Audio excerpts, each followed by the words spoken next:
Rainey from Jaeger Development. I'm the producer on Spec-Ops The Line. Okay, so why don't you tell me a little bit about what's changed here since E3 2010? It's the last time we saw it. We've been dark for a little while. We've been hard at work. One of the big things that we've done is we've kind of gone back and redone our focus on narrative, and we're really trying to tell this dark, mature narrative about the journey that this squad goes on as they go into Dubai, which has been ravaged by cataclysmic sandstorms and cut off almost completely from the rest of the world. They've been sent in to find Colonel John Conrad, who was there evacuating survivors of the first storms when even bigger storms hit, and he was ordered to leave, but it refused and kind of disappeared from there. And now the squad's going back in, chasing after a distress signal that was found 6 months later, trying to find out if anyone's still alive, and if they are, what's going on.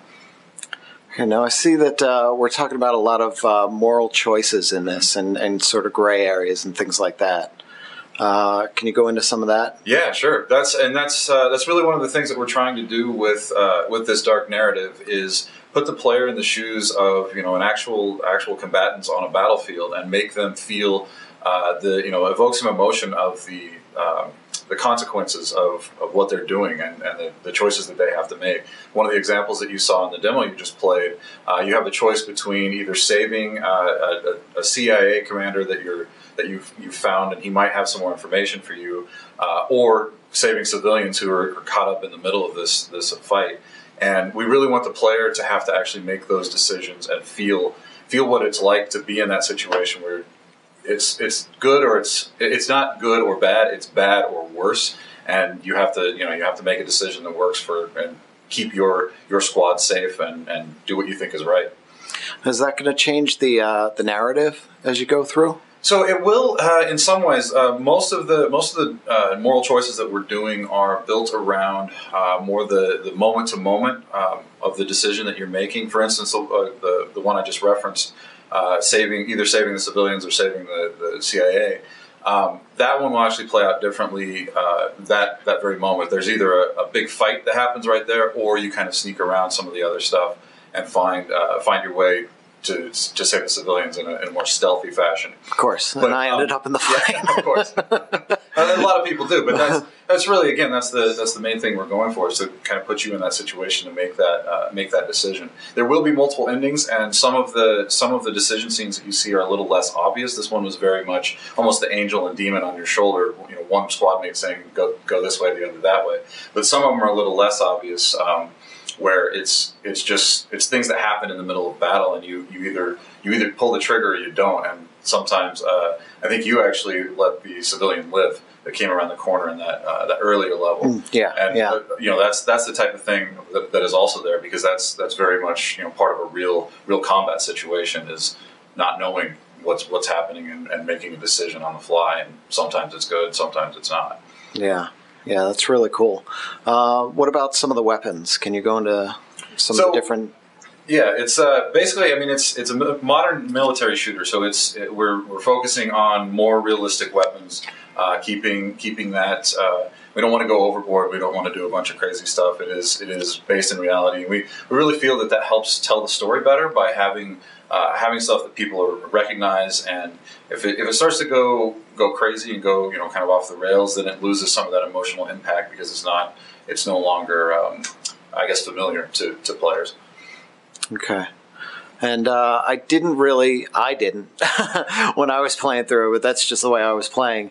I didn't really run into any of the context sensitive stuff. I know what we saw in the E3 demo, if you get up close to a barrier and there's an enemy behind it and you jump over it, that's all still in there. Yeah, that's all still there. Again, like you said, it is contextual. So you, for instance, I think you're referring to the vault kick. Yeah. If there's an enemy on the other side of a cover that you can vault over, you will kick him. They can do the same to you, so you have to beat them to it. You actually had that awesome moment where you and an enemy were both running for that turret, and you just happened to grab it at the right time, and that didn't work out so well for him.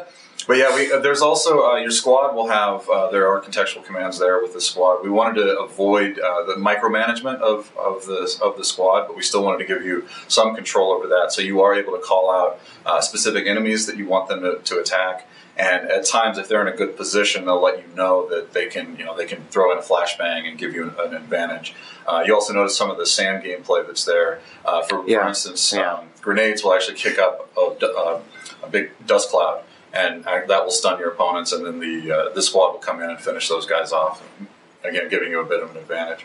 Yeah, it's nice. And what I was noticing in some of the areas, some of the battlefields at least, there seem to be multiple paths, at least around the area, where it's not just sort of a straightforward run and gun. Well, I think that's just kind of inherent with cover-based shooters. Is you want to give the player you can't just run straight forward because you're going to die. So, and standing behind one cover isn't very fun. So what we tried to do is we kind of built almost arenas for the different combat spaces that happen. And it really gives you a chance to, in fact, early in the tutorial, we even teach you to outflank a turret. And we want players to be able to move around and find better spots to take on the battle. And just, have more opportunities to kind of make their own decisions on how they want to approach it. Nice. Any word on co-op? There is no co-op in this game. No? What we looked at that for a while, and honestly, yeah, because there was talk about it at E3. Was it? Okay, I don't remember. It came up how far back that was, but yeah.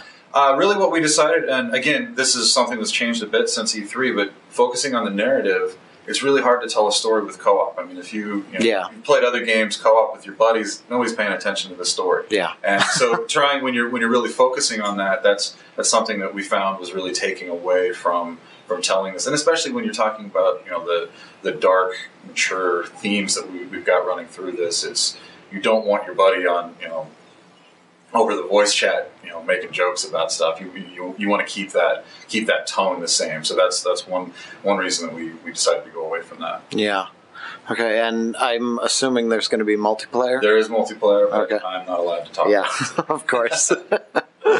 Okay, and spring?